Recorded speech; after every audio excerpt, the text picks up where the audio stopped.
Hello, welcome back to OTD Military History. First AMA in quite a long time. I was away for a number of weeks, just a few weeks ago, got back a couple days ago. So I figured this is a good time to do an AMA about Normandy. For those who don't know, I was gone to Normandy for a week to get footage, photos, walk the ground of as many as I could anyway, major Canadian battlefields and things connected to Canada and a few other spots. So I'm here to kind of answer questions. I know people are heading to Normandy for the 80th and for other trips, and people have any questions or want insights about anything. I'm here to answer those questions or what have you, or doing other things about Canada and the war, or really anything. My opinions on stuff, anything really. So fire away. Anything like that, fair game. So I had one question from social media because I don't have any questions yet. So I'll answer that one. It was about, what is there a place where, all the material related to Canada, Normandy, all that stuff is listed. And unfortunately, no, there's not really anything like that. I wish there was. There are some like lists and everything, but it's not as updated as you would like. Biographies and books, bibliographies and books get outdated quickly. So there's a few books out there that are pretty good. I mean, a lot of I like Terry Kopp's and Mark Milner's work on Canada and Normandy, but they're missing stuff within the last whatever years they've been published. So those are not quite up to snuff, and that's something I am working on for my patrons and YouTube channel members is an annotated bibliography of stuff. I just haven't had a chance to work on that recently because of everything going on, but that's definitely on the burner for getting done soon, hopefully, and covering all that. So unfortunately, no, there's nothing that I know of. If people do, please let me know. I saw some of you guys talking about Colin. I met Colin while I was over there finally, which was great. He knows this stuff for sure. So that will be very enjoyable for Andreas. I was doing a tour there to the Gap. All right. I saw another question. Big live stream day. Yes. Shirking my garden work. We got to be getting ready for the conference, Norma. I'm not a team member. What did I miss doing? Well, you're a patron, Norma. So that's separate from YouTube, but I'm not going to say no to doing both. Okay, so let's get into it. That's a good question. Did you enjoy it? Yes, very much. I went to Normandy originally, as a lot of you know, years ago, 2016. And this time it was different how it was done, right? I was on my own for most of it. But I enjoyed it. The freedom to do what I wanted, when I wanted, was fantastic. I mean, it flew by way faster than I would have liked, as these things tend to go. But overall, yes, it was fantastic. Saw something about, Andreas. Food and weather. Okay, so I can answer those separately. Weather was what you would expect from Normandy at this time of year, all over the place.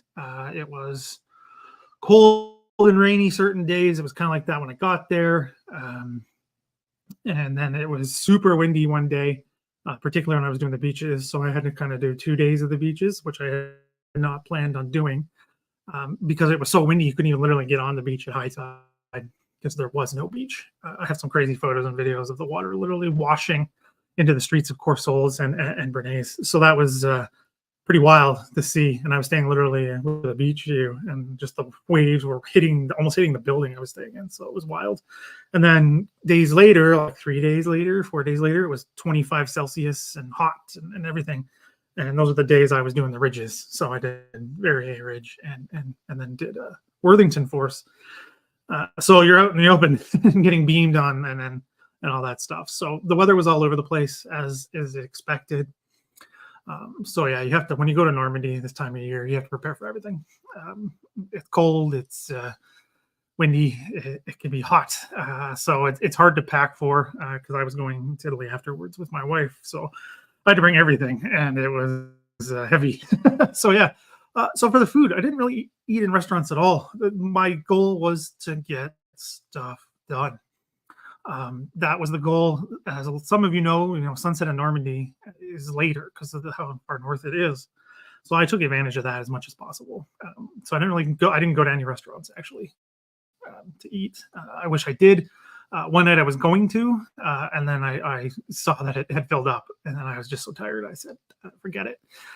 Was saving all the good food for meeting my wife in Italy. So not really, but from what I remember from before, the food was fantastic. Seafood is obviously the go-to in Normandy, and apples and anything like that is good. But yeah, I just kind of ate normal stuff. I didn't go anything fancy. Just went to grocery stores and Corsol, and on the way into Normandy itself, I stopped in Rouen. So yeah, I just kind of ate normally. French stuff is no real different than North America.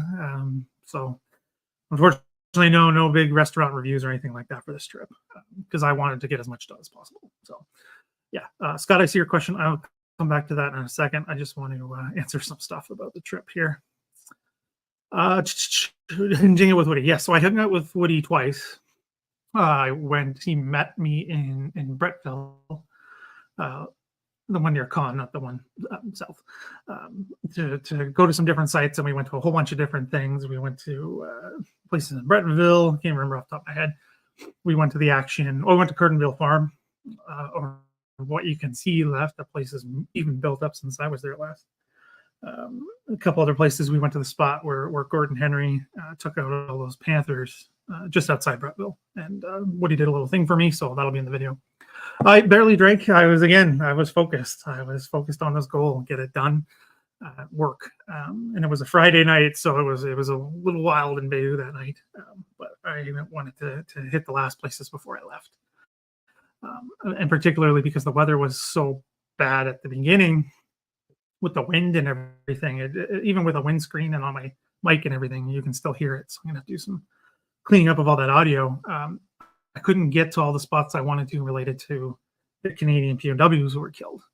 So I was really saving that as the last thing. And then again, unfortunately, by the afternoon when I had done that again, the weather was bad, but I pushed through. But no, not really much drinking. Like I said, it was a work trip for me. So how were the Canadian, so this is from Scott Grimwood, how were the Canadian Assault Forces, in particular armor units, selected? That's a good question. So, well, it's kind of a process of elimination, right? First div was in Italy. Fifth div was being prepared to go to Italy. So 5th Armored. So that kind of takes them out of the equation. First Armored Brigade was engaged in Italy from the beginning. 2nd Division had obviously had issues with losing a large number of troops at Dieppe. So that basically left 3rd Division as the infantry assault division, and then 2nd Armored Brigade because they were ready to go. 4th comes online later, right? They come in towards the end of July, and their first real Bay operations is totalized starting on August 8th. So that's it. It's not really anything, no competition, nothing like that. It's just process elimination. And 4th wasn't ready to go from June, so didn't really have much of a choice. So it's really a process of elimination of how they did one infantry division and one armored brigade, and that was it. I mean, big debates on if that was enough. Here nor there at this point, but that's how it's done. And then, of course, you have the battalion, the paratrooper battalion, attached to the 6th Airborne Division on the eastern flank of all of this. But that's pretty much it. And then there's internal stuff on which brigades we're going to do what and all that good stuff. But all 3 brigades are engaged as of D-Day. So, yeah, that's pretty much it, really. So, yes, I went to Canlone Graves. Yes, so sorry, those are the Canadian officers who are attached to British units because the British Army had a lack of officers when the program was started. Canada had a surplus, which, of course, changes as the war goes on, as we've discussed. But yes, there's a fair number of Canlones. Where did I stop? I stopped at Ranville. I think there's a few in there. But again, the weather was so awful that first day. It just poured down buckets on me. I did the best I could. And then there's a few at, I don't know if I'm saying it right, but Reyes Cemetery. That's where one of the soldiers who was killed at the Abbey Ardennes was buried because they thought he was British when they first exhumed him.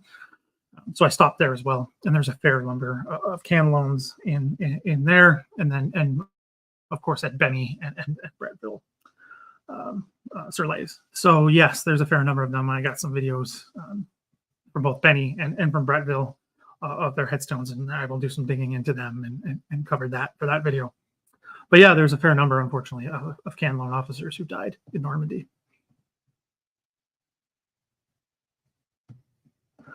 So that's a good question, Andres. So do they have some good books at the Juno Beach Center, Book Canada Wars? Yeah, they do. They have, I don't know if you've been able to come across it. Yeah, they have Tim Cook's book there. There's some in French. I think there's French translations. I was only in there very briefly because, again, the weather was so bad. I ran in there for like a quick minute to hope it would pass, and it kind of did. So I just kind of poked around a little bit for like 5-10 minutes. So I can't really remember off the top of my head, but I remember thinking in my head, it's a good selection. Particularly Tim Cook's books are available there. So I think that's pretty good if you're looking for an overview in the wars, particularly. That's one where to go for that. But yeah, they had all kinds of stuff in there. Yeah, lots of good stuff in there, clothes and Canadian things like maple syrup and what you would expect. But yeah, there's a fair number of books in there, both English and French.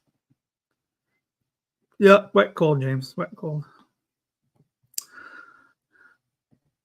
So this is an excellent question. So as a lot of you know, I've already done all these major sites with the Canadian Battlefield Tour with Mark Milner and Dave Patterson. It was busy, so we were doing all kinds of different stuff. So this one I got to go to some more areas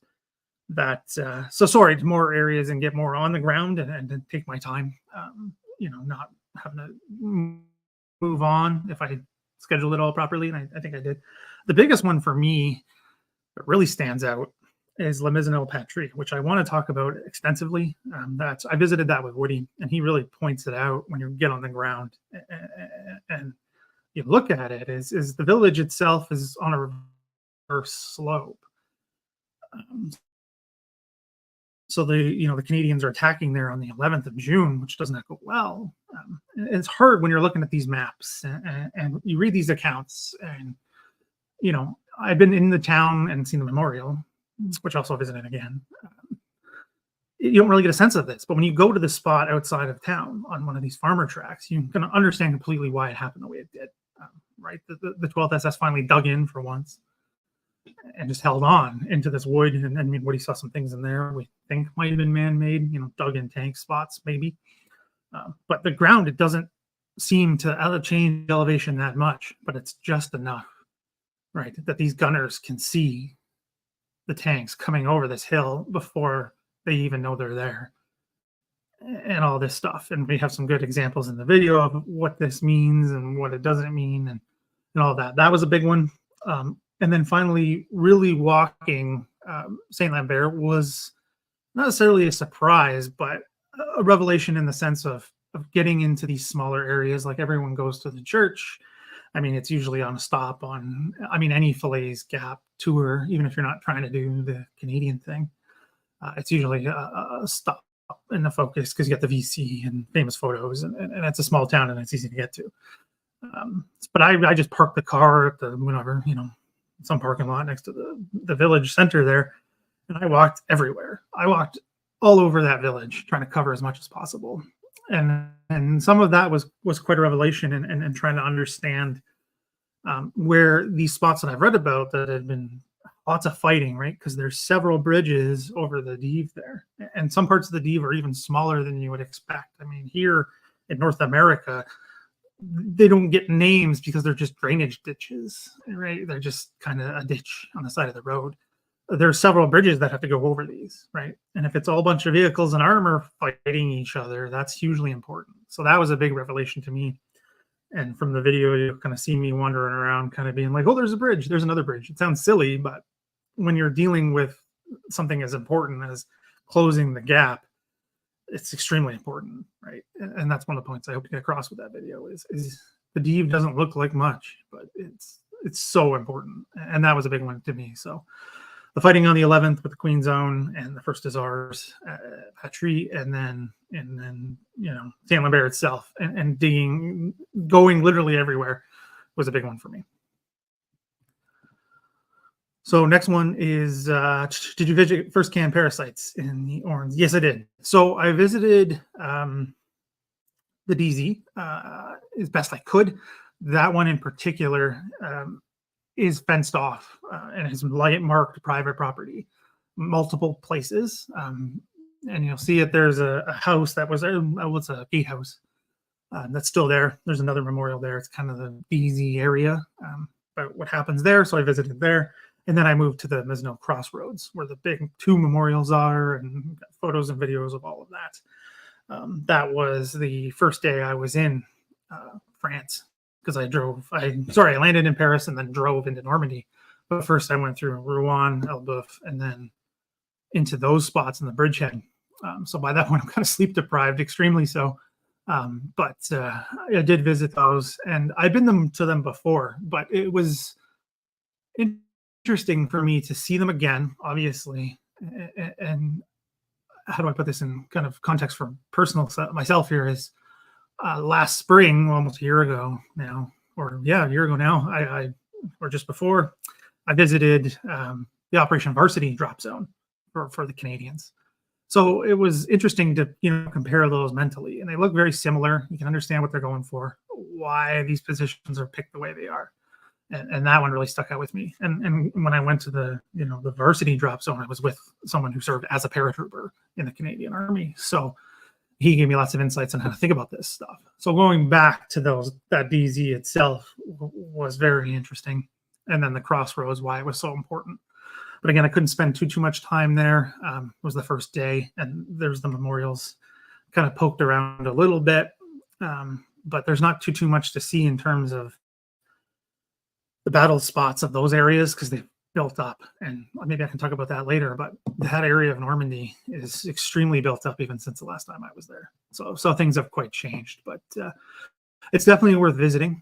It's not as far as you might think it is. Maybe that's something I talk about in a bit, but it's not as far as it may seem, especially using maps of the time. If that makes any sense, maybe I can explain that a bit better, but I want to get to everybody's questions. Yeah, I mean, everything's always mixed in Normandy, not surprising.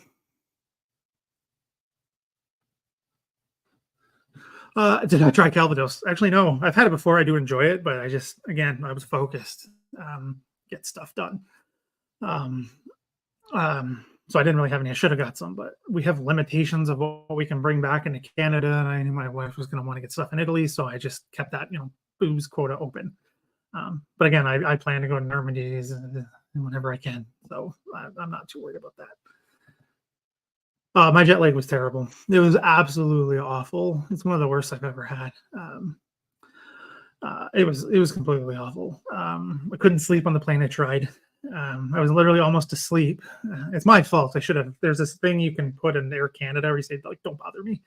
I didn't put that on, and I should have, because I was literally almost asleep. And then they woke me up to see if I wanted some water. So I was kind of upset about that, because I couldn't fall back asleep after that. So it was awful. The first night I fell asleep at like 8. The sun was still up. So, but then after that I was good to go, and was ready to go. But it was awful. I'm terrible with the jet lag going into Europe. But first day always sucks, and I fall asleep super early. But then I just usually good to go the next day. So, but yeah, it was not great. Excellent question from Alexander Clayton. Sites around Normandy close enough to visit Ypres, Courcelette, Vimy in the same trip? That's a tough one. They're far. I mean, it all depends, right? How much time you have, what you want to do. Like if you just want to hit the highlights, like you see the Men in Gates and whatever, you can take a day or two to do that. I mean, I would recommend, driving and staying nearer, because it's not like a day trip's distance. I mean, to us Canadians, maybe. I mean, driving 400 or whatever. Yeah, Andre says 400 kilometers in a day. To us is probably not much. But it's just a pain to get around some areas. I wouldn't do it as a separate trip. I know, like if you're coming from North America, it's probably worth doing, but it's not like a day trip from Normandy, right? Like I did the last day, I went to Omaha, and it's not far, but it's hard to get around. And when you're trying to find different spots, it can eat up a lot of time. So not a day trip, but if you're making the hike over from Canada, I definitely recommend it. But just it's going to take you extra days. It's not like a couple hours. It's days. But hopefully that answers your question. Kind of. I haven't been to Italy. Kind of. I haven't been to the Italian battlefields. How to say? I can just address that real quick. But the only one I went to was Ortona, and that's not really what I was on here to talk about. I can talk about that another time. But I was in Ortona, great town. So did the town itself, but couldn't do the gully or the cemetery. I just ran out of time because we had some train issues. And I could barely convince my wife to go there for a day, and then she ended up loving it. So we probably could have done longer, but she wasn't convinced at first that she'd love it. So I didn't get to go to the major sites. I drove past, went past the Monte Casino and through the Leary Valley and lit a fence up for Special Service Force. All that stuff, but you're going by 300 kilometers an hour on those high-speed trains. So not really that, like doing Italy properly would have to be a whole other time. But I would love to go back if I'm ever able to go back and do that.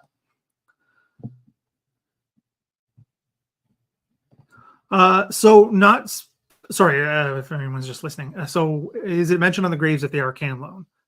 No, it does not. What it'll say is, I can't remember off the top of my head. I don't know if I have it on my phone.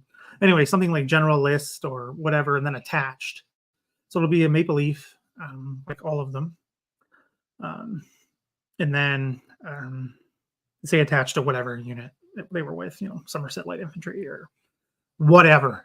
So they do stand out because it's a lot more writing than you typically see on a Canadian headstone. So yeah, it doesn't say can loan or anything like that. It just says attached to, and it's a lot more writing because usually the unit names are shortened for the Canadians sometimes. So it depends really. They stuck out to me because of that reason. I didn't really have to do much digging because they just stick out, especially because they're also an officer. So that sticks out as well. What took you to, Damlinville? Typically little mention of locations between Falaise and Turn. That's exactly why I went, because there is little mention. And I was struggling to pick a location, and I'm glad I picked that one. I mean, at the time, it doesn't go well for those units of the 4th Armor that are attacking in that area, and others. It was another one, I guess, that's kind of a revelation. I hadn't been there before, but why it went wrong, and walking the ground shows you why that it didn't go wrong. And I have to get into it a little bit more, but that's the reason I went, is because it was the last day on that side. I was coming back from Saint Lambert anyway, and I was staying again at the beach the whole time, which I probably shouldn't have done, but I did it. A lot of driving. So yeah, I just kind of went off and tried to cover that as best as possible. And I'm glad I did, because it was really interesting to see this tiny, another little river that's almost like a drainage ditch to somebody else, or not from that area, but how important it was in that battle. And I got some other spots too, which were really cool. But, that one for sure is something that I think more people need to visit and kind of understand that it doesn't always go well, with things after, Tractable and Falaise ends, right? It's still some struggles after that. So that's why I went, and that's the point I'll be trying to make with that video.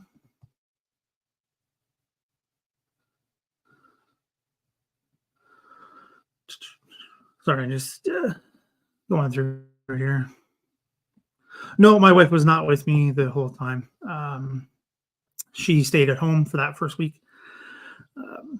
And I went ahead to Europe, and then she met me after we met in Italy, after getting good deals on everything. All about the deals.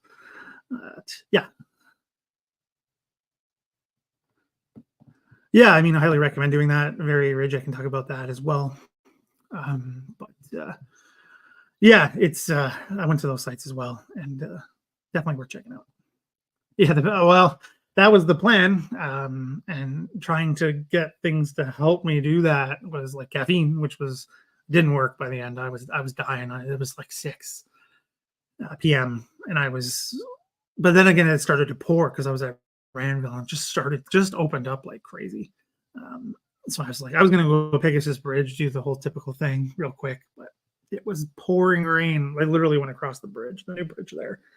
And I was like, nope, not going to do this. And I never got time to go back, unfortunately. Yeah, daytime flights are almost impossible. And when they are, they're so expensive. So expensive. Yeah, I mean, 2 days is probably good. If you want to really hit the highlights, I mean, it's far to go from beach to Gap, as I like to say in my mind, and to other people who are asking. It's like 2 hours if you do straight driving. Yeah, that's a good idea. Yes, and sorry, this is about the can loan. Yeah, it's Canadian number. It'll say a Canadian number on it. Yeah, it's for the can loan guys.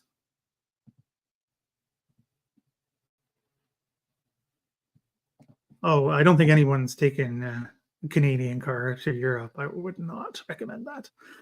Just do it on your phone. No, so I have never done a video with simple graphics outlining what happened at Juno Beach. There are others who have done that, like YouTube channels and all the like. I mean, Project 44 has kind of done that with theirs a little bit. I have an idea of how I kind of want to try to do it with what I was doing. We'll see how it goes, and when I get the time to do that, which is not now, I'm catching up on other things, and I have a conference to go to tomorrow. But it's hard to visualize this, and being on the ground helps, but even more so. Because now it's harder because things have changed so much, and like I said, the area is booming, and even Courseulles itself has like new neighborhoods going in, which was a surprise to me. Like there's construction cranes building apartment buildings. Like that's a North American thing. I didn't know you guys did that. In these small towns, and they were not the only one. Like these areas are booming. It's like wherever the Canadians were fighting, it's like tons of constructions going in, especially like directly south of Con. Like it's wild how much work is being done. It reminds me of North America a lot of the ways. Hopefully it doesn't upset some people, but like Rowe looked like a North American suburb to me. It was weird, really, really weird. I was not expecting that, but I can do something like that, and I plan to cover this as much as possible. I literally like walked between Courseulles and Bernay-sur-Mer.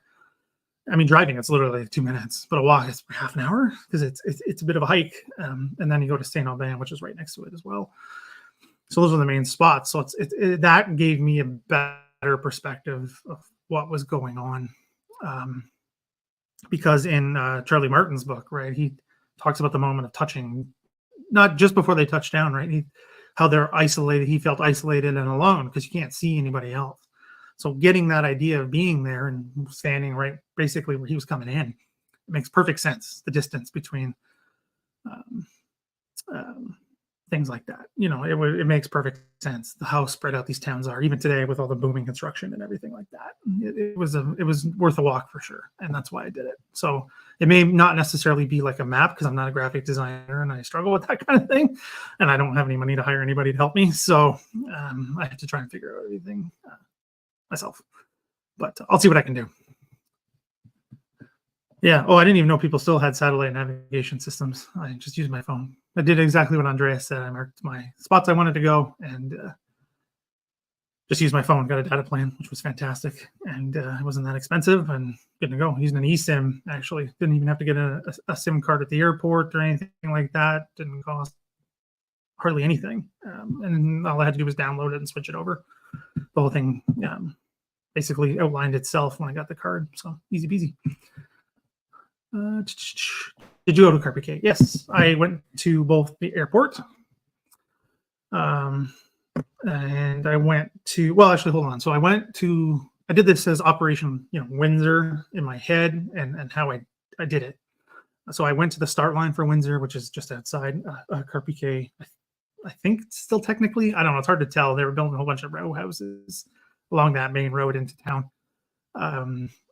So I went to the start line of Windsor and then, worked my way up to the airfield, which is now an airport, which you didn't have to pay for parking, which again, as a North American, blew my mind. I mean, they had like tons of airports parking space and all this, pay this, pay this, pay this. It was all wide open. So I just stopped, checked out the bunkers. There's a memorial there as well for the fighting and, you know, all that stuff. So there's a bunker outside that's in pretty good shape. And I took some video of that and photos and everything like that. It's available on Patreon for sure for my patrons. I put that picture up, and there's a ton more coming. I just threw up a few when I had a chance the other day to get some up, but that was definitely one of them.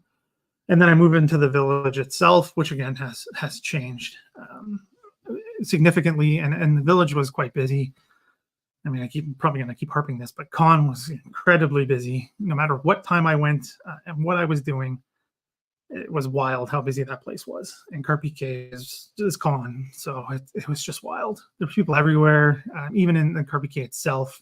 They had like a little farmer's fish market kind of thing, which was cool. I wish I could have bought stuff. I couldn't even cook because the place I was staying didn't have anything to cook with.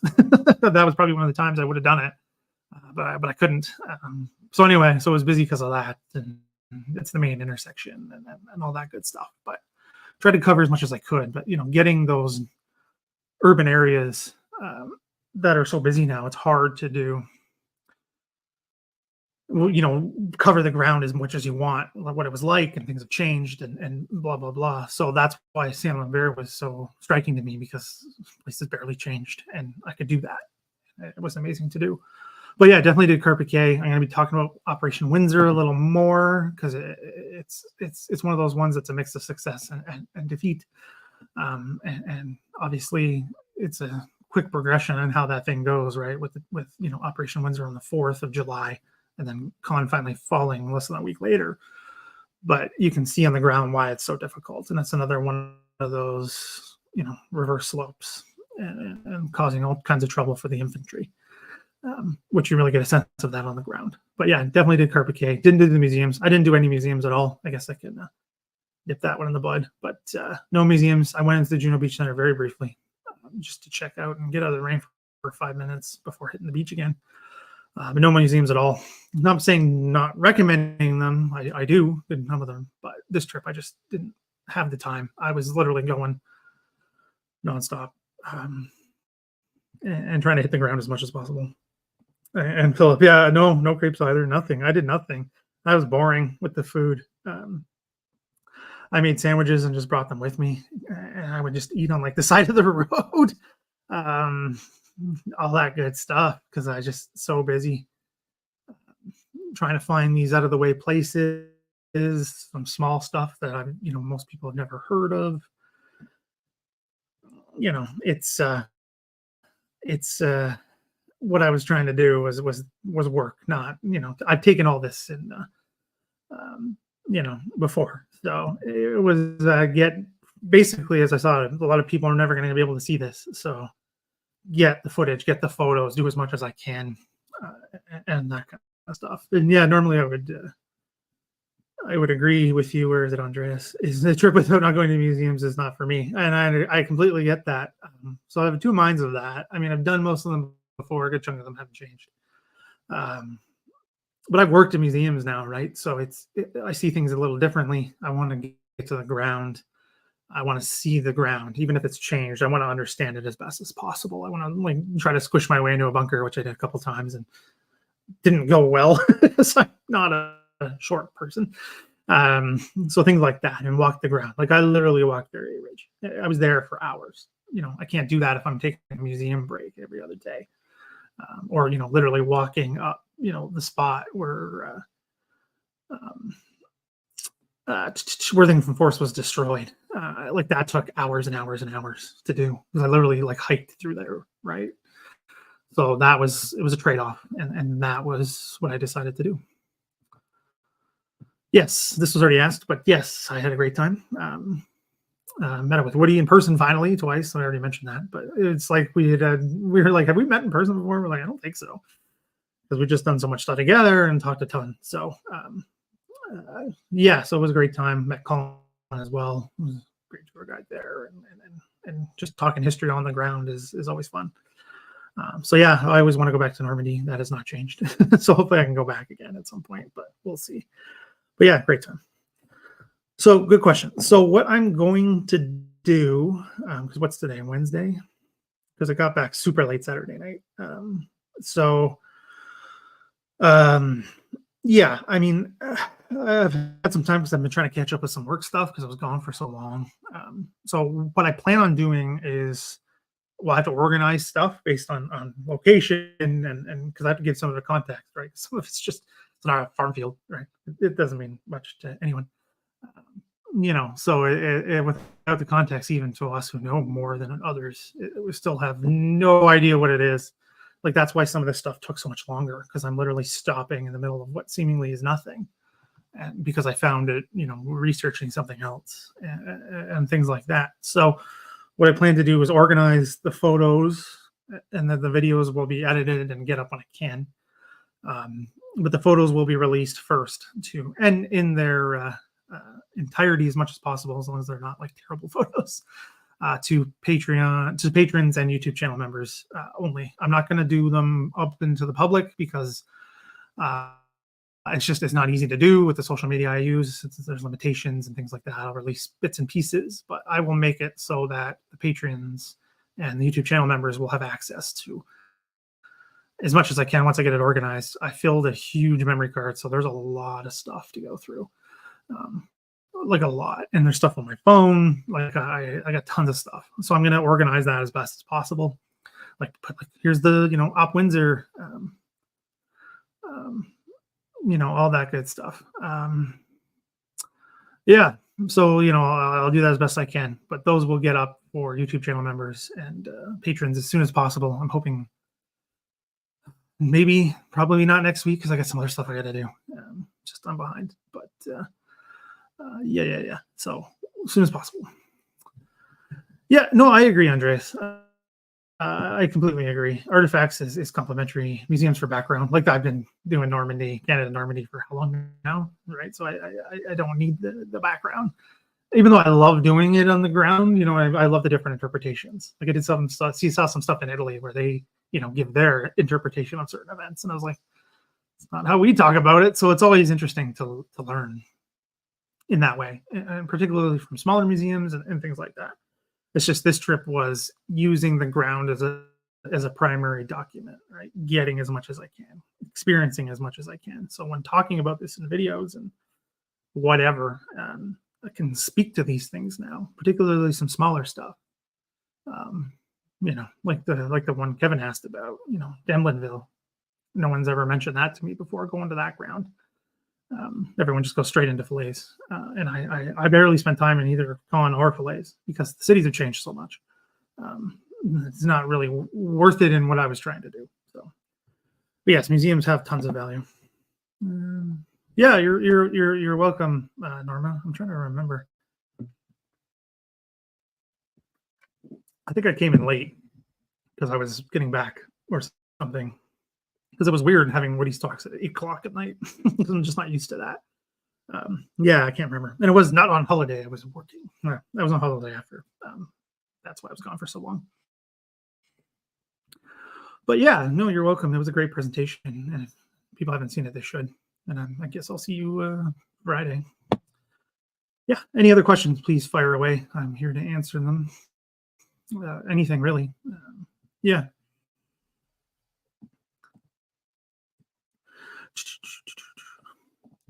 Oh, thank you, Jay. I appreciate that. No worries about being late.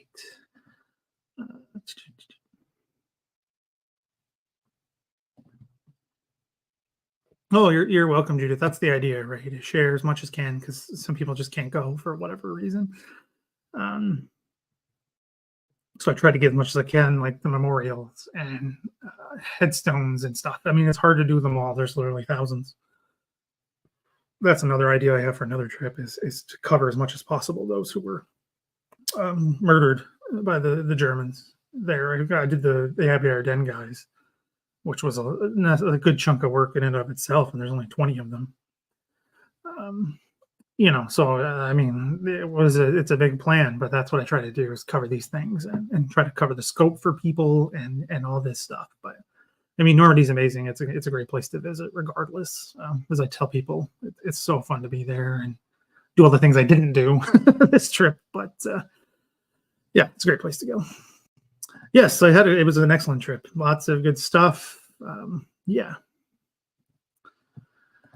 Yes, so I did. So, well, what I did, trying to think how I went about this. So I went to the Abbey, right, where it happened, because that's a memorial garden that's open all the time. I think it's open like daylight hours. I'm not sure. There's a gate. I don't know when it actually closes. I have no idea. I have found all kinds of different numbers. So what the actual whole grounds are now. So this is an area that was the garden at the time where the Vico family lived, and the mother had her garden. It's all walled off now.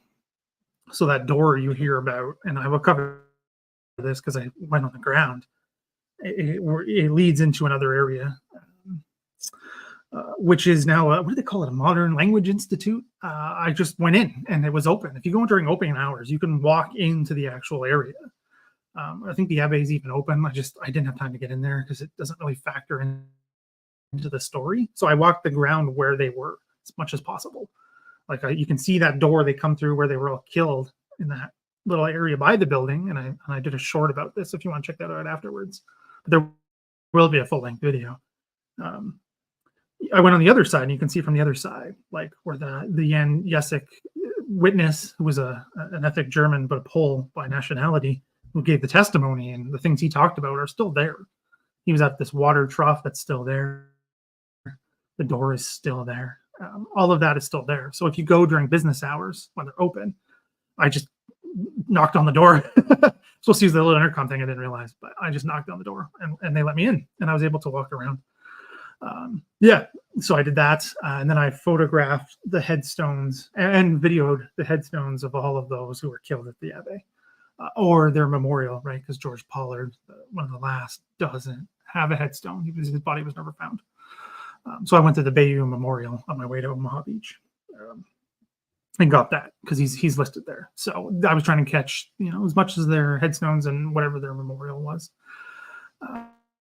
So yeah, so that's what I did, and then I went to 2 other locations. I wish I had gone to, well, 3. I mean, I went to the Chateau d'Audrey. I went with Woody. We stopped at the memorial. I wanted to go back and walk the ground. I just ran out of time, and the weather again awful, so it was not easy. And then went to Haute de Bois or Bois de Haute. I can't remember. It's just basically someone's house now. That was where Monkey had his HQ for when all of this was happening. It was hard to see much because it was getting dark. It's just a farm field now. So it's just like, this happened here, this happened here. It's just a farm field. And then I also went to a spot where the biggest amount of Canadians were killed at once. They were being marched to an HQ, and then literally where Monkey was coming back from somewhere going to his HQ. I don't remember. He stops and says, kill them all. And then the Germans surround them, or in a semicircle, and then open fire and kill a good number of them. Why we know about this, because some of them got away, but they were all buried right there where it happened. And I stopped there, and I got footage of that spot, and I saw the primary documents from the investigations, done by the war crimes units, and the one at Chafe, the Canadian one, all of that. So they talk about this, and it's in all the books and stuff. So I was actually at the spot where that happened. And this is stuff you just don't typically hear about. I mean, it's just a farmer's field in the middle of nowhere. It was an old road. It's a farm road now, so it was hard to find the spot, but I found it. So again, that's what took a long time. But yeah, 2 Brits were also killed at the Audrey, and they're listed there as the memorial as well, and I will be talking about them. So yeah, so that is definitely something I will be doing a lot on. I didn't get to go as many sites of that as I would have liked, but can't get them all, right? Yes, so did I manage to get to the Seine crossing? Yes, I did. So I went to Rouen, where there's a pretty, not really famous, because no one really talks about the Seine crossing too much, but one of the primary documents calls it a second place gap, and the pictures are wild of the amount of destruction that was done there. So I went there. It's like literally in the middle of Rouen, which is a pretty busy city. It's got all that medieval connection as well. So I went there, tried to line it up. You can't line up the photos like they were because the geography of the place has changed. The bridges have changed, all that good stuff. So I did the best I could. So I went there and drove around that area. And then I went to Elbeuf because I wanted to do one of those then and now. It's actually out now. It's a short. It was hard to do much more with it, but I thought it was a really good one because that road is unchanged. The church is unchanged. Even the buildings and the cemetery, their chimneys were unchanged. So I definitely wanted to do that and even just understand that area the best I could. I did a lot of driving around the Seine just to get there. And then when I left, the Seine's interesting barrier, that's for sure. And I can now definitely understand why they thought that was going to be where the Germans would go or why that would be the area to cut them off. Yeah, so it was interesting to drive that ground, see that ground, talk about it a little bit because I went to the Florette de Lande, which is in the official history. It gets, I think, a pretty good overview in there, but it's not talked about much else. And I filmed in there very briefly. There's just not much to see. It's a hilly forest, but it's mostly a touristy hiking path now. So I went into there as well. So getting an idea of this push to the Seine was definitely something I wanted to do, not as much as I, again, would have liked, but I always want more than what I'm able to do. So I'm never happy in that regard. But I'm glad I did that and see what Rouen looked like. And yeah, you can see the cathedral from where I was, and it's massive. Excuse me, it's a big one. Yeah, it's there, and you can see all the stuff and everything, and it's all playground, and it's very nice. And Elbeuf is tiny, not a big place. So yeah, it was definitely worth going to see the Seine stuff and getting into that. And I'll look at those primary docs and include those in the videos and stuff and talk about them because there's lots of newsreel footage as well from Rouen itself and trying to get across the Seine. And I don't think there's any from the forest, but there might be. It's hard to say. When I went in there, it just struck me as like other places I'd been,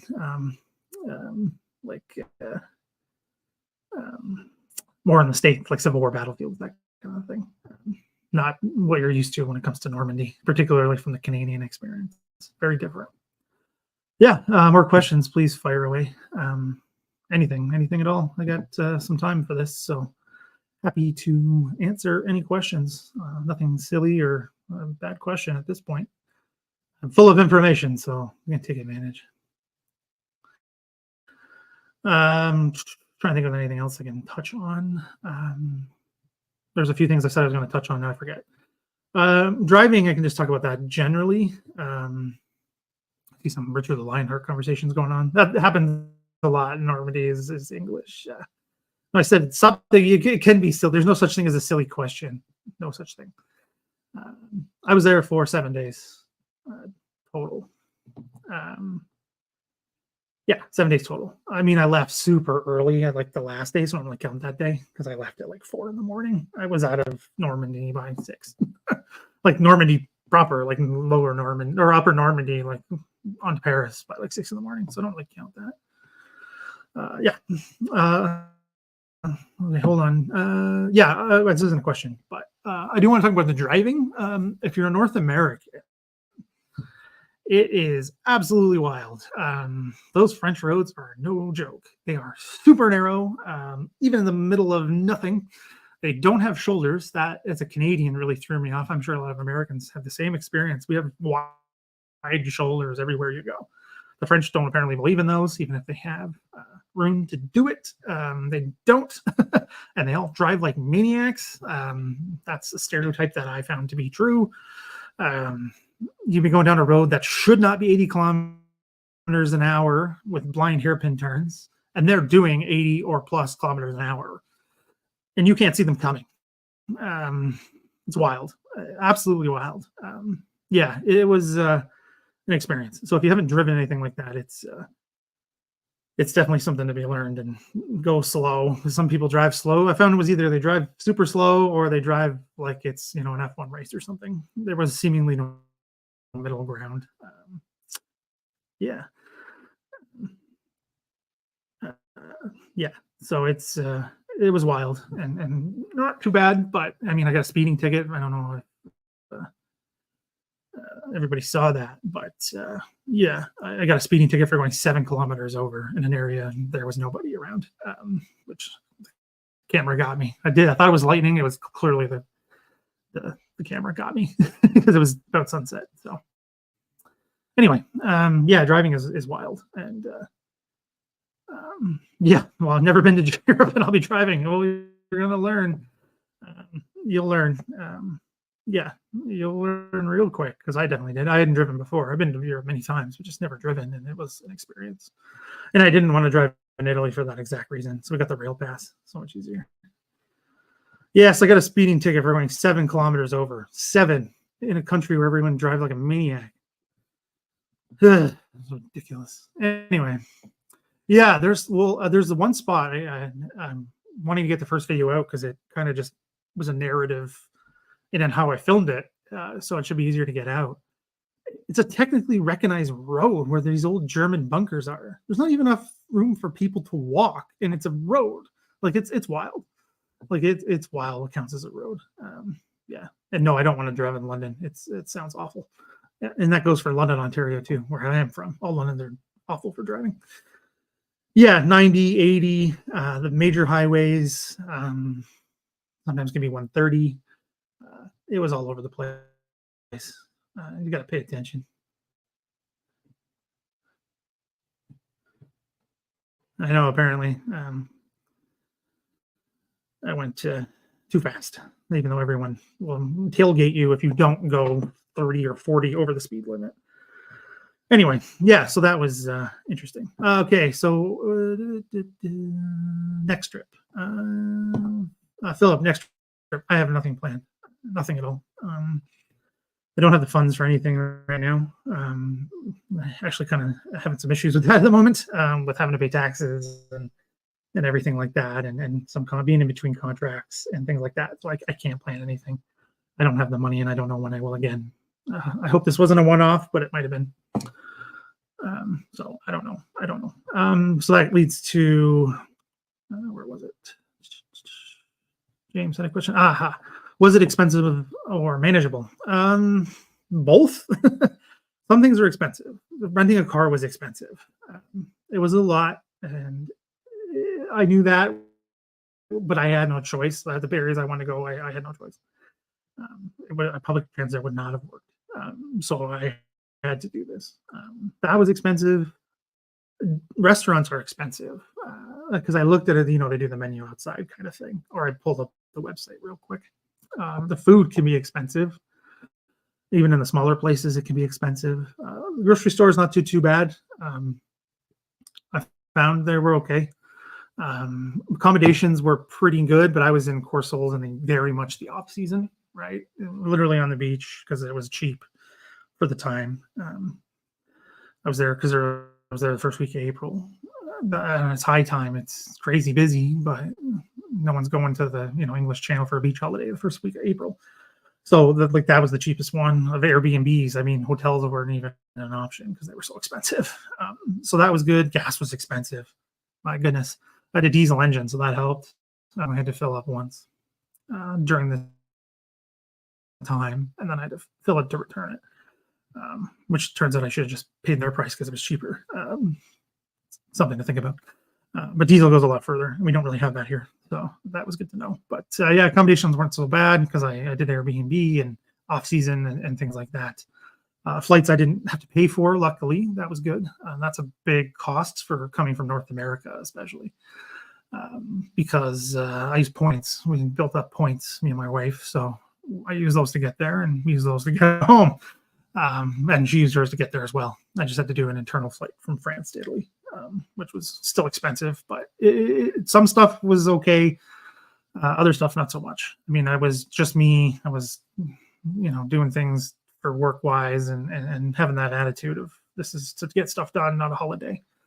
So I saved some money in that regard, but it can be expensive. I'm not going to lie. But yeah, there's ways to do things cheaper and things like that. But how I did it was expensive, and I'm not going to lie, it's a bit of a strain on me. So another trip, and that's why I wanted to answer these two together. Another trip is probably not in the books for a long time, but we'll see. We'll see how things go with work and the channel and all of that. If the channel does better, then I can, but if it doesn't, I can't. Yeah. Yeah. Highway 130. Yeah. Well, yeah, you should drive carefully. Yeah. Yeah. The yield to the right is wild because it's not a consistent rule either. It's not consistent. Sometimes you have the right of way, sometimes they do. And if it's if there's no markings, it's yield to the right. You got to look that up. It's wild. Gas was more expensive than Canada. Yeah, a lot more. Per liter it was over $2 for diesel. I mean, yes. I mean, see, I didn't really see that. You know, the split pricing because it hadn't happened yet. I'm sure that's coming. Like, I mean, they were getting ready for, you know, the 80th everywhere, particularly at Omaha. Everyone was out working, getting stuff ready to go in the American sector for sure. I saw that way more around Omaha Beach than anywhere else. Juno Beach Center is doing some like touch-ups and paints and things like that on the memorials. But like Omaha, everybody was getting stuff ready. So I think there's going to be a bit of price gouging going on then. I mean, it might just be for everybody. I mean, again, I didn't do the restaurant thing, so I don't know if people were getting ripped off or not. I stopped for like a sandwich once. I paid the price that the French person in front of me paid. So yeah, it was, I'm sure that's definitely coming with the 80th, but it hadn't happened yet. And it was busy. Omaha was busy. Like there was a lot of people there. There was already buses there. Not really true for the other places. I saw a couple buses at like Benny-sur-Mer at the cemetery and Renville and things like that, but nothing like Omaha. Nothing like the Americans coming out to Omaha Beach. A lot of them. Yeah. Yeah, that happened to me a few times in France. I had to back in the villages. I had to like just back up or go away. Sometime I just turned around and went around. Yeah, it happens.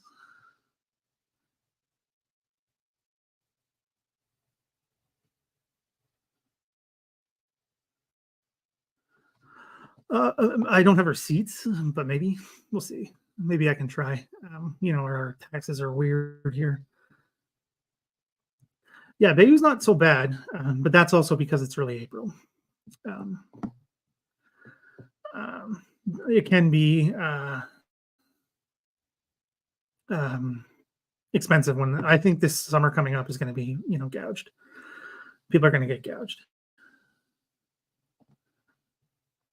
I think you might have just joined us, Joe, but I didn't visit any museums at all. I stopped at the one in Bayou, but just outside because they have 2 tanks, 1. I don't know. They have a bunch of armored vehicles, guns.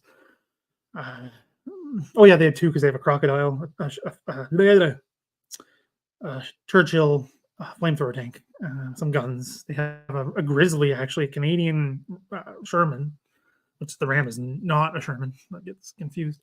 It was a Grizzly, but it had American parts after because it was in an American base in Germany. It's complicated. Anyway, I stopped there because I parked there because I wanted to check those out and then go to the missing memorial. I didn't even have time to go in the Bayou cemetery, because it's massive, and I had to get out of there. And I was chasing a dog. At one point, a dog got loose and was like walking around the busy part. So I rushed him off the road, and that burned more time. So I had to go. But yeah, it's I didn't do any of that, but I got some footage of that stuff outside. Yeah, that's it. M10. Yeah, there's an M10. Yes, it is. Yes. Sorry, I'm really blanking there. I think so. I can't remember. Geez, I'll have to double check. I can answer later. I can let you know, but I think so. I don't think it has changed in any real way. Not as I could tell. The memorials hadn't been touched. They looked all the same. So I don't think the vehicles had changed. But it's hard. I remember the crocodile, the M10. Yeah, the Grizzly for sure. Something else out there. There's a German naval gun. Yeah, I can't remember off the top of my head. Oops. Yes, gasoline is crazy in Europe, but the train is much better. That's what I did in Italy. I've already seen it. I've seen yeah. Oh, see you, Norma. We'll see you on Friday. I've already seen it. I didn't feel the need to go and see it again. Thing's wild looking, and it's all digitally scanned online, so I don't need to see it again. Not when I'm busy. Yeah, it's all right. I didn't do the touristy things, so what can you do? What can you do? Boom. Yeah. Yeah. Trying to think if there's any other questions. Again, fire away. I'm not in a rush right now, so I can do more. If you just want even insights or anything like that, I'm happy to answer them. Yeah, I'm just trying to think if there's anything else that stood in mind. Driving to a North American was wild. Driving around Charles de Gaulle, I saw my life flash before my eyes a couple times. And then even I went out of Orly on the way out, and that was just as crazy as de Gaulle. I didn't even think that was possible, but it was. What else really stuck out to me? Driving is another part. Is it's not easy getting around because of the roads, right? They're old. I think somebody already said that. I think Rob said that. They're old. A lot of them haven't changed. I mean, there's some improvements in places like Bayou, which has the ring road now. Caen has a ring road, which makes getting around much easier, which is how I did it to get to Fillets. Made it so much easier to get around. I didn't really take all the highways because I wanted to follow the old roads, so I did a lot of that. But yeah, it was much easier to get, like when I'm done at the end of the day, or like when the sun is literally setting. Yeah, it's much easier to drive that way. But yeah, going to the other spots, like just south of the beaches, is easy and difficult at the same time. Like I went to Talville, if anyone knows that. It's literally just south of the beaches. It's a tiny little place, but it routes. You have to route through there to get to a few number of places when you're doing the Canadian stuff, like Benny itself, the cemetery, the town of Benny, which is not where the cemetery is. There are two different places. Like trying to get through there, I had to go from Talville the first time, and it was under construction, so the whole village was basically shut down. So to go around, so it was a bit of a pain when you don't know. Yeah, a lot of that stuff. Will you do some 80th anniversary stuff later this year? You mean? Yeah, I plan to do. What do I plan to do? Obviously, I'm going to do these videos for all this stuff. Try to put it around the anniversaries, also because I need time to do this stuff because there's a lot to go through and edit and finish up some research because there's a lot of I know me. I'm standing on the spot going, I can't remember if this detail's right. Blah blah blah. So a lot of things I got to clean up and the stories I want to insert in the spots I was and things like that. So I'm going to cover all the big ones for Normandy. I want to do stuff for the Shell, that's for sure. Yeah, that is for sure going to be something I want to do. I may be on the ground there with Dave Patterson on that tour if we have enough people sign up. We talked about that on his live stream a while back. If you haven't watched that, we talked about that. So I might be there for that, and then I can maybe do some stuff after. But that's a big one for me. And then into 45, I want to do Veritable, the Rhinelands, because I've been there as well. And obviously the stuff in the Netherlands. I'll do what I can. I'm not sure what that's going to look like yet, but those are the big ones I definitely want to hit. And some people want me to do some market garden stuff. We'll see. I mean, it's been done, but stuff about the can loans, I think Judith has mentioned that, and a few others. I might do some stuff on them, but some of the big ones. But no traveling anywhere to get any more stuff. Unfortunately, this trip really emptied my coffers, so to speak. Yeah. Eastern Front. That's a good question. Back here, Shawn. Yeah. I mean, I could try to get somebody on to talk about it. That would be great. I mean, I don't know what I can bring to a video of that hasn't been done already. I don't speak Russian. I don't speak German. So looking into that stuff is not the way I like to do it, right? As you guys know, I'm an academic trained. So I love to get those primary docs as my, basis of things. And it's hard to do when I don't speak the language. But yeah. Yeah, anyway. A few. There was Canlone officers attached to some of the airborne units, but no Canadian units as part of Market Garden.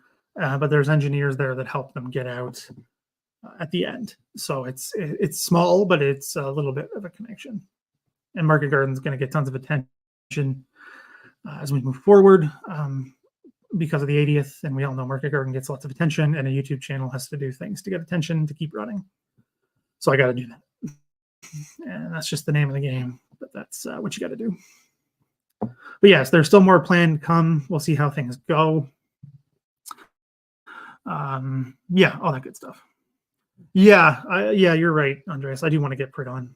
I should just do it anyway. Yeah, I can contact him. Yeah, me and Woody were talking about how great of a historian he is because he was coming on the channel a couple of days after I met up with Woody or something like that. So we're just saying he's a fantastic historian, great guy. So definitely see if you can get him on and see what we can do. If he's not too busy, because I know that guy works a lot and he writes a lot. So I don't want to be a bother, but I definitely would love to get him on at some point. Okay, what else we got? What did you forget to take with you? Nothing really. I was lucky that way. Or what wish you had taken but didn't? That's a good question. What I wish I had taken but didn't. I had good boots because I learned that experience last time. You need good boots in these places because they're so bloody wet all the time. That was a big thing for me. I already learned that lesson. Proper rain gear. I had all of that. Good to go. There's stuff I wish I didn't bring. Does that count? I brought too much, like charging stuff because I needed it for the camera and all that stuff. Yeah, I mean, there's certain books I wish I had done something with or got a digital version if that counts because there's some good stuff in there.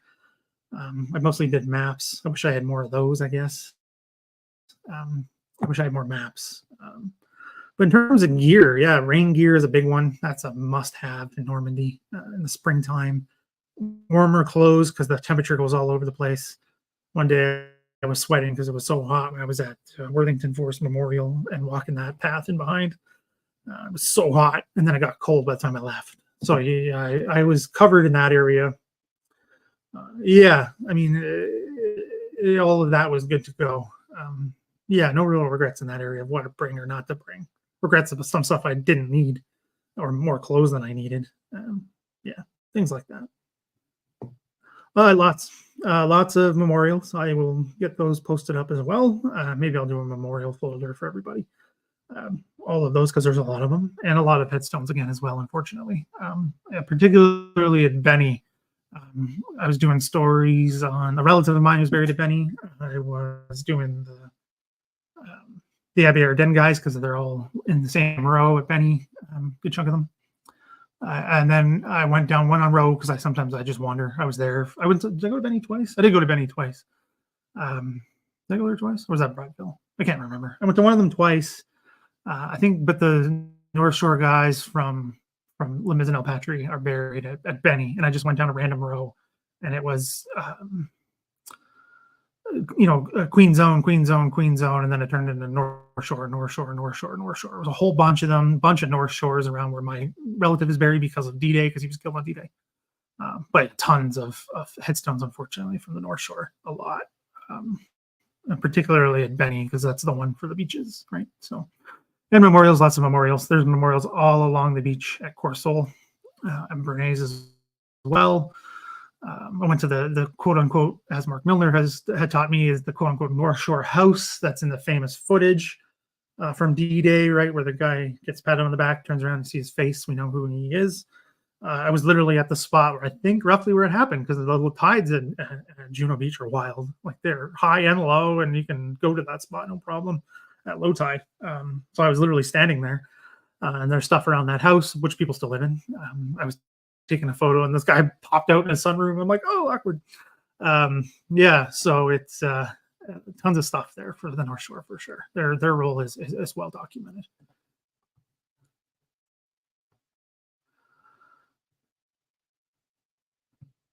Sorry, just going. No, I am not incorporated.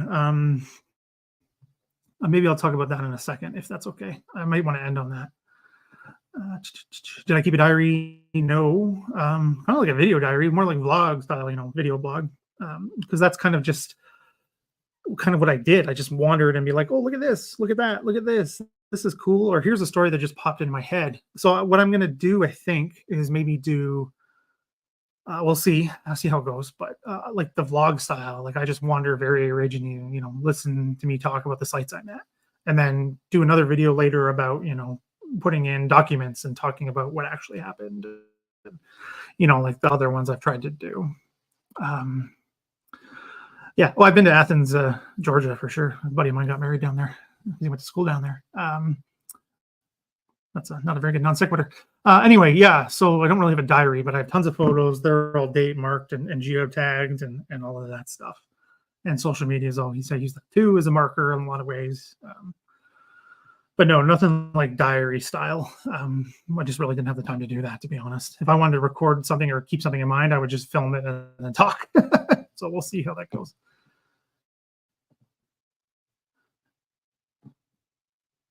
Yeah, a lot of B company, A company, also Carpet K. Is that Benny, I believe, as well. Maybe Summer at Brettville. There's no rule about that, right? It's when the bodies were discovered or where they got to them, where they went, or whatever was kind of closer. So it's all over the place. Like there's June 6th guys in Brettville. There's totalized guys, retractable guys at Benny. Like it's kind of strange, but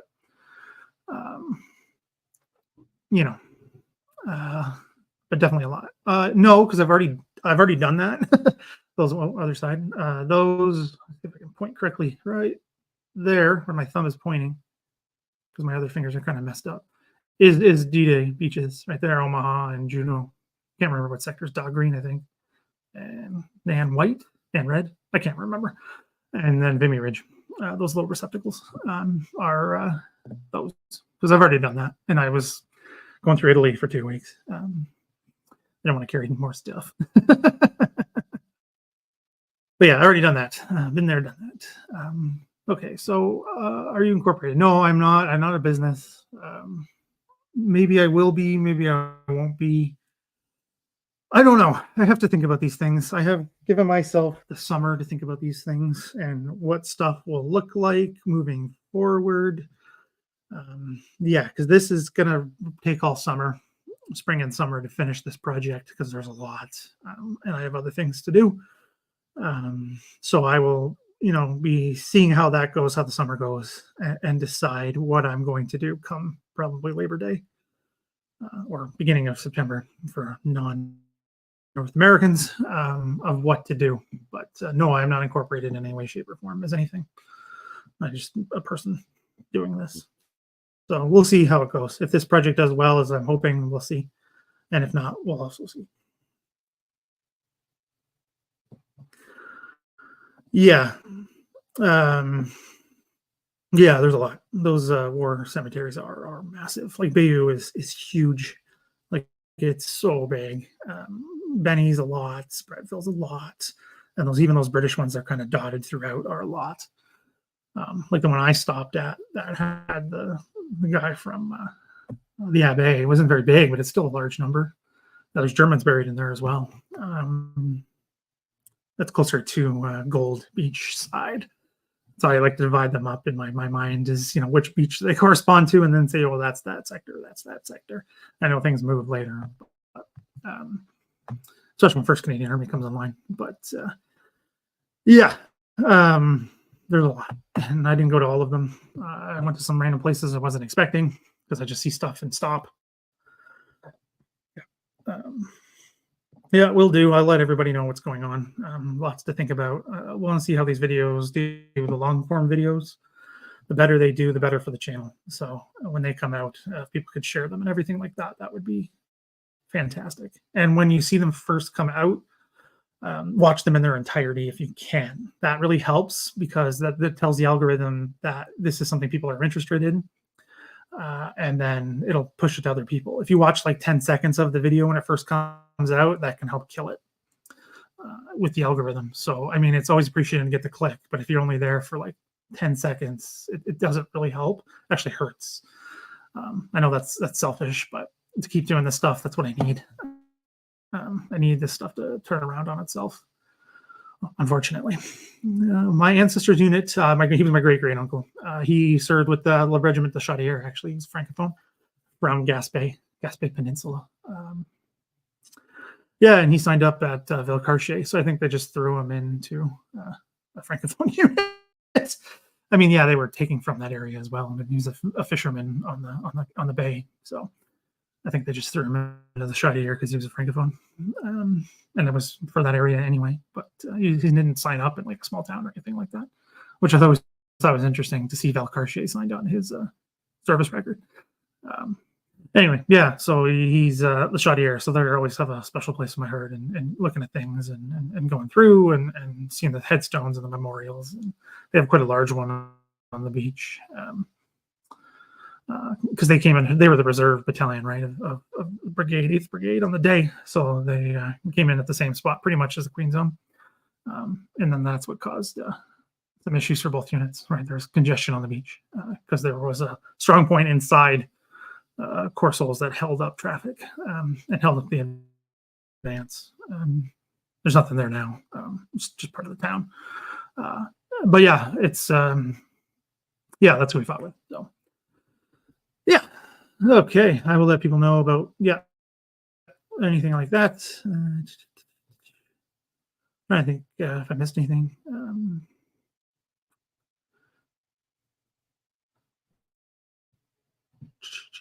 Any more questions? Good to go. Yes, I have the Quebecois heritage. Actually, in more recent generations, it's actually Franco-Ontarian, not Quebec. Yeah, because that uncle who died, his sister, my great-grandmother, moved to Ontario just before the war broke out. So my grandmother was not Quebecois. She's Northern Ontario. Yeah, it's good to see everybody again and chat again. That's kind of why I don't want to leave yet. I want more questions because then I have to just go back to work. But yeah, it was 3 weeks. It was a long time. It was a much needed vacation. We needed both. My wife and I needed a break and just to kind of chill out and see some stuff and break our routines a little bit. We definitely needed that. So that was good. And seeing Italy was great, and seeing Ortona was fantastic. And going to Normandy is always something special for me, and hope I get to go back. But yeah, I've missed you guys too, being with the channel and chatting and doing all that fun stuff. But yeah, yeah, I don't know. I don't think I missed any questions. If I did, please post them again. Yeah, it was the first time I had been to Ortona. I hadn't never been to Italy previously, so I mean, it's weird when you do these things, right? Particularly Ortona, because it's still not a big place. You go and walk these streets, and you're like, I know this. Never been here, but I know this. Particularly Ortona, right? Because at the time, I mean, pretty much still now, the hub of activity is one big, large intersection. So it was at the time of the battle, because that's how the advance went, and that's where the whole roadblock and everything was. I mean, it's now like a outdoor shopping mall walking area. There's no traffic.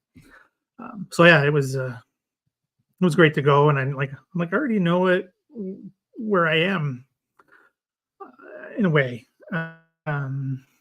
Yeah, so it's really interesting. So do they rebuild it in the old style? Kind of.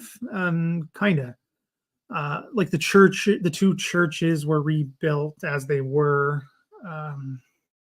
The big one, I forget the name of them off the top of my head. The one at Dead Horse Square, a lovely name. That's not its real name. It's named after St. Francis.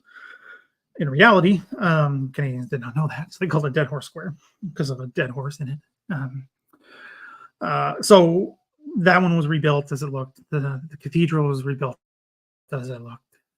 Some of the other alleyways, roads further off the main road were not, quote unquote, untouched by the fighting. So they look as they kind of were. Some of them were rebuilt in that way. Some of them have work done to them since now, like in the interim years, but some of them were rebuilt to look old. And then some parts of the town were untouched. Like there's what they call the what was the Spanish from Catalonia. whatever, from Castile, whatever. They had a castle built there because they controlled it, and it was untouched. It's weird. Yeah, it didn't need to get fired on, so they didn't. And it's not that far from the cathedral. Yeah. A new big fact that made you go, oh. Discover a new big fact that made you go, oh. Huh, that's a good one. Just trying to think, because nothing like new big fact, but because I've tried to explain this before with other people, and I don't know if it always comes through.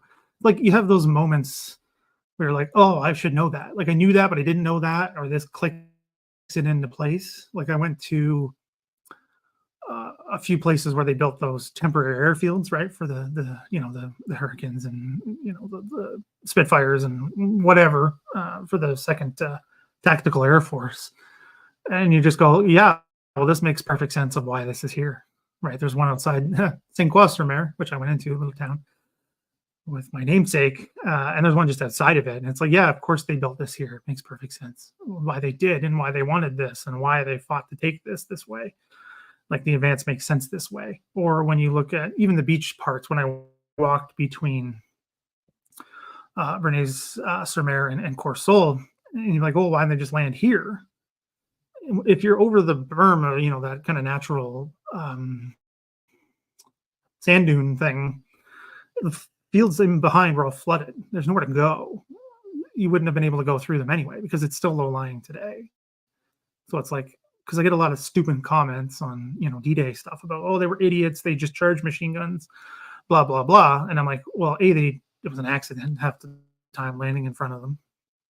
But there was nowhere else to go, because you need a road, and these areas didn't have roads. So walking between those two towns, I had quite a bit of time to do. It was about half an hour walk at a slow pace. And I just stopped to look at stuff and take photos of both towns and the beach and the waves, because it was a crazy windy day. So I had time to think about that. And it's like, yeah, of course, you have to land where you land, because you need roads to get the vehicles in. And the Germans are going to strong point those. And the fields inland are all flooded. They're not going to get in. So that was a big one for me, was walking between the two towns. So yeah, that's why you walk the ground, right, to learn this stuff. Oh, you're very welcome, Jay. Thank you for your support of the channel. It's very much appreciated. Yeah, there's a lot of that. Yeah, oh, sorry, yes. Yes, James, yes. One of them still had a piece left, actually. It was interesting. I don't know if it was original or not, but I'm going to think that it was. Yeah, Ortona is a lot like that. Some parts of Normandy are like that, right? The ones that were flattened. Some of them have had all new rebuilds. Like I was in the fighting on the ridge, right? A lot of those towns were flattened because of the constant fighting. So those have been all rebuilt. They're all brand new, so to speak, especially for France, especially for Normandy, right? It's an old area. They're all brand new. Parts of Caen are all new. Some are old. Things like that. It's really interesting. Yeah, a lot of it's just a facade to capture that look. Like he is the same, right? I heard about that, but I don't know any details about any of that stuff. Yeah, there was a chunk of it. I think it was original. But yeah.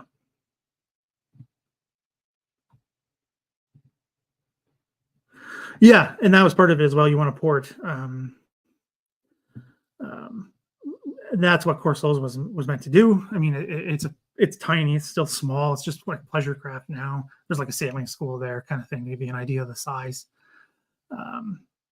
So anything, right? Like that's what the mulberries were for, right? With Aramon and the one that Omaha that gets destroyed in the massive storm. And I can now understand why the storm can destroy a mulberry harbor, because those waves were no joke.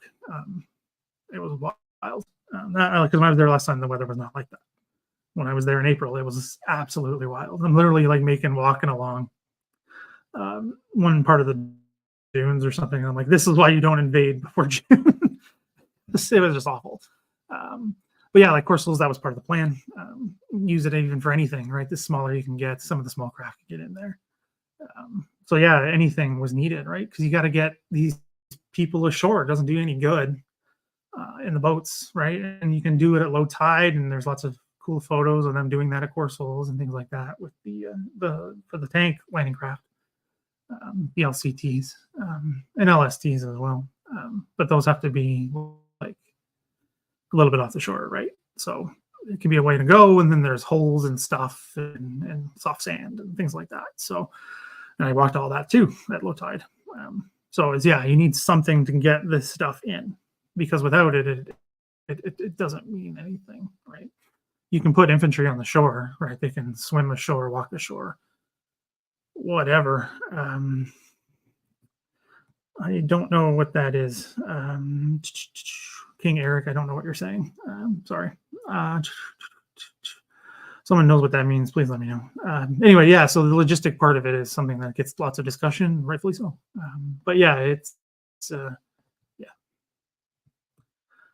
Is there still any air to find? Probably.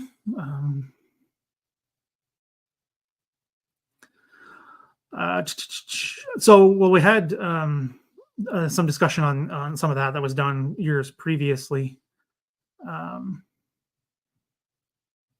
Anyway, I'm reading this comment that I'm confused by.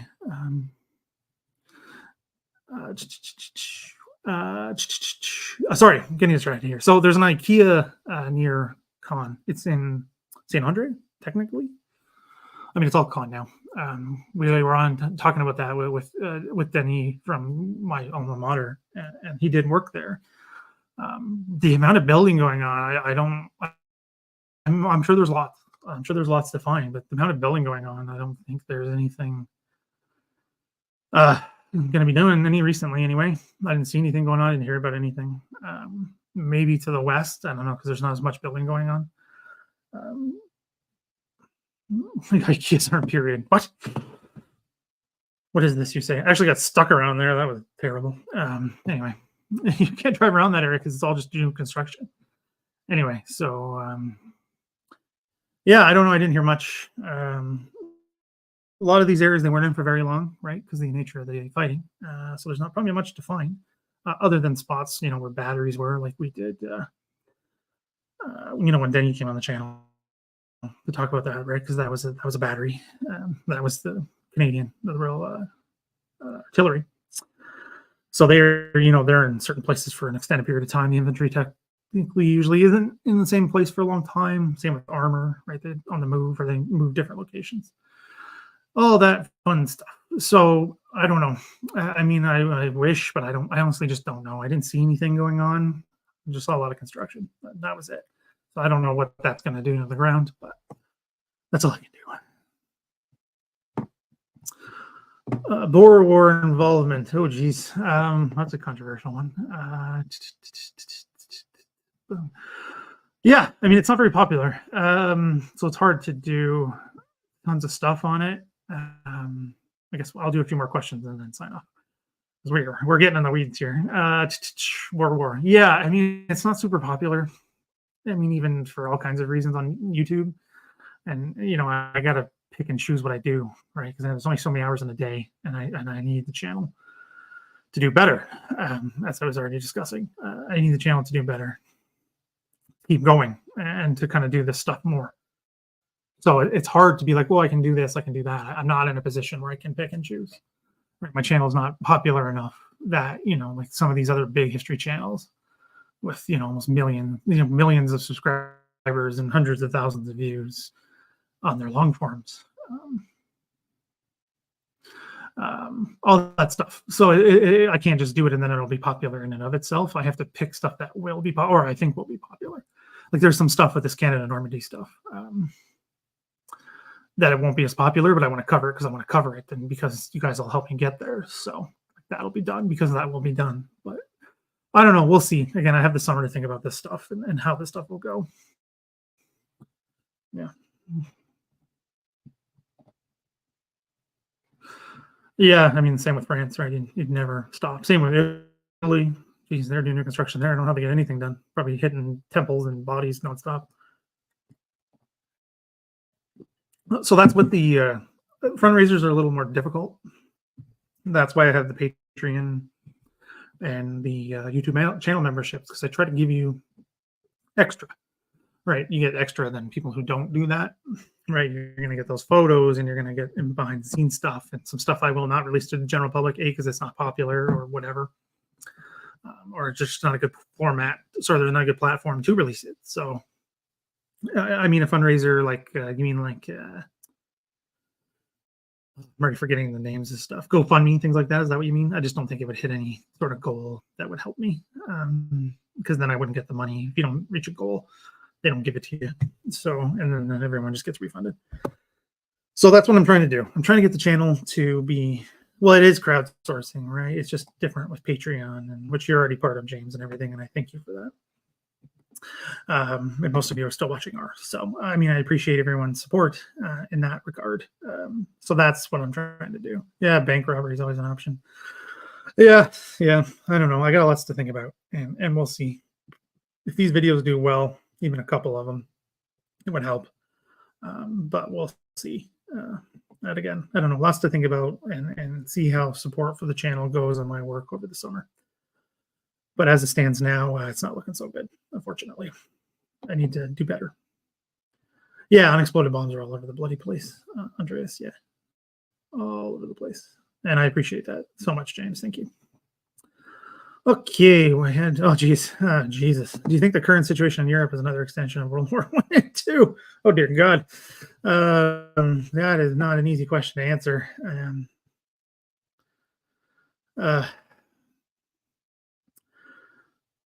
Oh, geez, I don't even know how to answer that one. My gut says no, but we could be talking about that for hours. And I do have work to do. I have to get back to work. I got to finish up some stuff for a conference I'm going to tomorrow. I leave tomorrow because getting across Canada is a pain in the butt. I want to say no. I think there's more to it than that.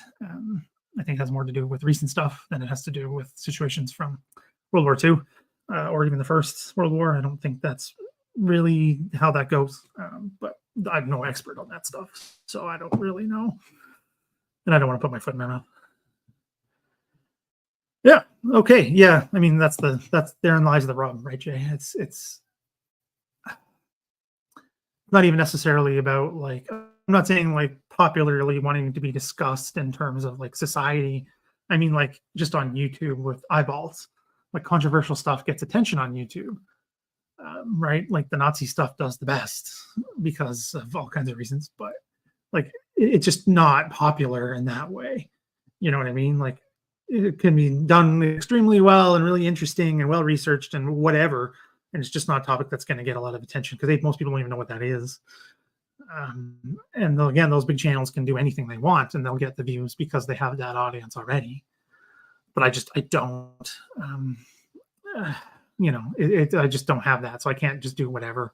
That's what I used to think it could happen, and I just know that's not going to happen anymore. But yeah, I just want to make that clear, not necessarily for you, Jay, but for everybody. But yeah, so if we have, I'll give another minute. If there's more Normandy questions, I will take those. Any other, we'll save them for another MMA or AMA, because I got some stuff I got to finish up. But yeah, great to see everybody again. Great to hang out again. Get to talk.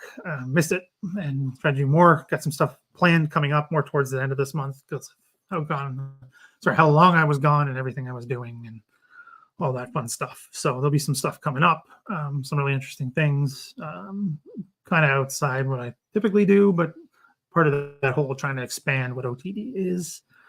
Yeah, so yeah, I don't see really any more questions. I'll give another minute, but yeah, thanks everyone for supporting me to do that trip. That was without you guys, it wouldn't have happened.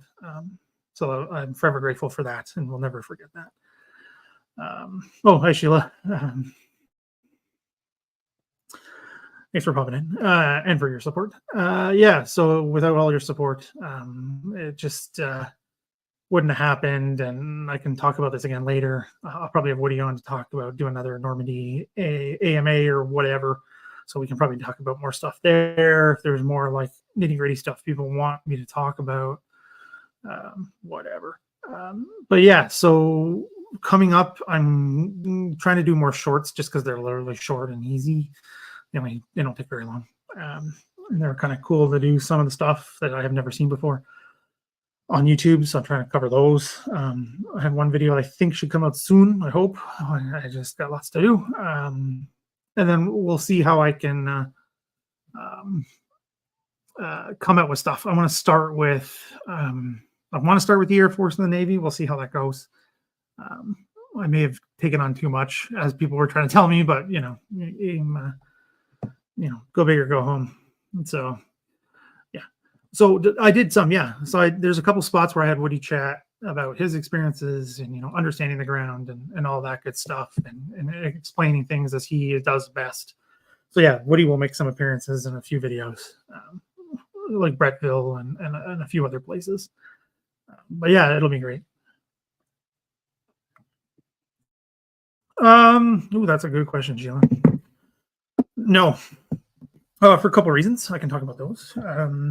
Oh, thank you, Rob. I will enjoy the comments. Gonna catch up with other people I haven't seen in a while. No, I've been told from that video, which is doing okay. I was just wanting to do it to get that info out there because I had no idea. It's not really mentioned on the website from a quick glance, especially when you're there, don't have time to look into it, right? Like, and a lot of people just don't look into it because it's just part of their vacation, right? So they're not digging deep in the website. I've heard from people that you can go, you have to tell them ahead of time if you want to visit a grave, and then they'll escort you there, which I don't know. I haven't looked into it, to be honest, since then. I was, to be frank, I was pissed off. I was really, really pissed off about that. I'm not an American, as a lot of you know. I don't have any close relatives that were Americans at the time. Nothing like that. But I was pissed. I was honestly pissed off. Makes no sense whatsoever. And I got people coming at me saying, you don't understand groundskeeping. I'm like, okay. And they're like, it's raining all the time. And I'm like, well, it's not. And I was at Commonwealth War Graves Commission, the Commonwealth cemeteries that are lower lying and have more rain. I mean, literally, it's on the cliffs of Omaha Beach. Yeah, it's soggy, but what isn't soggy? That's grass in a cemetery. And it's been like that for years, apparently. So they are apparently wanting to preserve the grass more than the experience of people going in to see, because they said it would turn into mud if people went along it. And I don't understand that, because Tyne Cot has thousands of people go through there, and it's literally low lying. I mean, yes, it's on a bit of a raise. It's Flanders. They do it no problem. There's other ones in Normandy that are just as bad or lower lying, and they're open. So it just, frankly, it pissed me off. I'm like, why did I come here? What's the point? There's no point. What's the point of coming here? And I can see Rob's point here is they go see all the famous ones, like the two Roosevelts are there. And I get that. I get that. But there's things that you can do to fix that. This is, again, kind of going off the scope here, but Essex Farm, right, is where John McCrae wrote In Flanders Field. So it's visited for that reason. There's a 16-year-old buried there as well. And his grave is so visited that they put down AstroTurf, from 70s, 80s, 90s sports stadiums. So they could do that there. I mean, I went to the German cemetery as well, and the spot where Michael Whitman is buried is just dirt now. So there are things of ways of dealing with this. To me, just saying, oh, it's going to get muddy is a kind of a cop-out to I don't know, not do anything. And apparently, like children used to do, where you put the piece of paper up and then you use a crayon or whatever to do the rubbing. They don't let them do that anymore. Apparently that's not allowed. This place has more security than I've ever seen any cemetery ever have. And I've been to Arlington. There are security guards literally everywhere. So I don't know what the problem is. And it closes at like 6 o'clock. So it's not like it's open in the dark. It's all fenced off because I drove around it. So anyway, it pissed me off. I don't know if I'll ever go back if these things are still in place, but I drove all that way and I went, why? Why'd I come here? I could have stayed on the beach and actually learned something. Yeah, it's 100% the tension between remembrance and tourism. I just think there's ways to balance this because I know it can be done, because the Commonwealth War Graves make sure it is done, and they do it excellently, and there's no excuses. And people were mad at me for saying that. Like, I wasn't giving enough grace and I wasn't understanding enough. And I'm like, it's grass. At the war cemetery, it's just grass. That's it. This is not treading on graves. This isn't digging them up. This is just walking. Everyone just chill out. Anyway, okay, so I'll take a few more and then we'll sign off. I only spent a couple days in Rome and we did all the typical stuff you would expect. Colosseum, which was a letdown. This is outside the scope here, but that was a letdown. You pay for your general admission and you get to see some of it. You don't get to see underground. You don't get to see the floor. You're up super high. They have an exhibit there right now about Trajan's column, which is cool, but has nothing to do with Colosseum. And it's just busy. Rome is busy. All of Italy is busy. The Forum was cool. The Forum was really cool, actually. I enjoyed that the most. Was the Forum, Roman Forum, walking around there and all of that. And they've got tons of other sites. We saw the one with the cats. Like they call them feral cats, I guess, because they live outside, but they're not feral. They're not like they don't attack you. Like some of them come up and want to be petted and stuff like that. So that was cool. This translates to silver, right? The Argentina, whatever one. That's the one with cats. That was cool. And then we just, did some nice dinners and things like that. So it was 3 days we did in Rome total. Yeah, and it was cool seeing all that stuff. But yeah, I was busy because it was also a national holiday for the war, actually, for the Second World War. So that was cool to see. And we went to the memorial or the monument to the reunification or whatever it is in Italian, which I cannot pronounce. That's a good question, James. I'm not really sure. So I'm gonna have to see how all the footage turned out, how I can sew it all together or edit it all together, so to speak, and kind of go from there. I'm not sure, but I'll let patrons and YouTube channel know way more than anybody else, way in advance of how it's going to go when I can actually sit down and look at a good chunk of it, because it's a lot. I have hours of footage, like hours and hours and hours.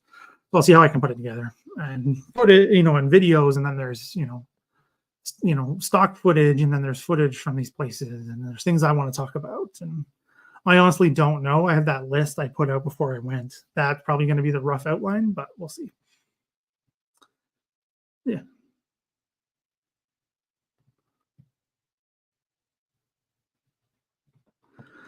I mean, yeah, it really upset me in that regard. It felt, I don't want to be disrespectful, and I hope I'm not disrespectful to those who are buried there, because it just didn't feel right. It felt detached. It didn't feel like they mattered, that those who died or are buried there mattered. It just mattered that you were there checking a box. That's how I feel like some people were acting, because I could hear them, because they're all mostly Americans, and they were not quiet. There was a few people speaking French who were also not quiet. And literally there are signs everywhere that says, be respectful and please be quiet. Nobody was following those, because you're all huddled into small areas, so you can't really do much. And again, I have a whole thing with reenactors and everything, and then I was there. They were there at the time, which is fine. No, they're there, but that's where everybody went, to the reenactors. I'm like, these are the actual graves of those who fought here, right? Not those guys who are dressed up in the back. And that's what pissed me off. Yeah. Sorry, you're talking about the Colosseum? If you are, please let me know. Well, yeah, because right after COVID, I'm sure. Yeah, I'm sure that was a great place to go anywhere. Yeah. The Forum was cool. Coliseum, I wish there was more to it. And there's something. Sorry, this gives me an idea, Stephen. And of course, I know is this. I'd make a great dictator. There's a World War II connection to the Coliseum, which is really interesting. It was part of Mussolini's attempts to placate the church. There's a crucifix in there because that was consecrated ground for the Christians who were said to be killed there. Again, there's always debate about how much there was actually of that happening. Anyway, so yeah, it's I found that was so interesting because they put up a little plaque at the time, and then it was smashed afterwards, and now it's on display in the Colosseum. Crucifix is still there, which I was so confused. I'm like, why is there a crucifix here? This makes no sense. And that was all connected to Mussolini, and so the plaque was smashed after he fell and all that stuff. So, or after the war, I'm assuming. Doesn't say. Didn't say. It's smashed real good. I have no idea why it's called the Coliseum. I don't speak Latin. But I have heard that if you try to do one of those private tours, yeah, did you say at night? No, you just said December.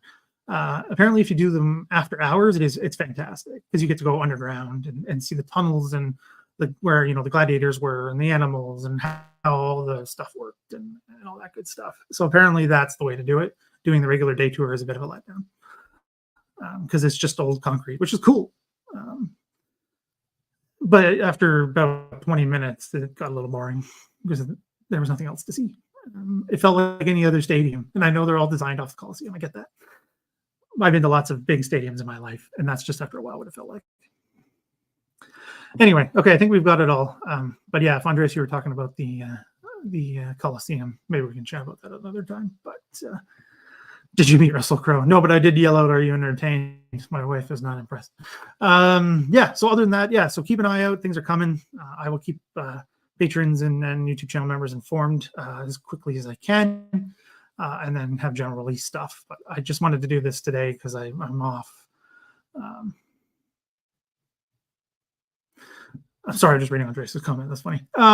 Yeah, so we'll see. It's just going to take some time to get back into the routine and get things running. But yeah, again, thanks to everyone for the support. If you can and you're not already a YouTube channel member or a patron, everything is linked and you can do it right now. That would be fantastic. And then I will keep everybody updated on everything else. Other than that, we'll have lots coming. There's lots of Normandy stuff coming. So I hope you all enjoy it and we'll watch it all. I'll talk to everybody next time.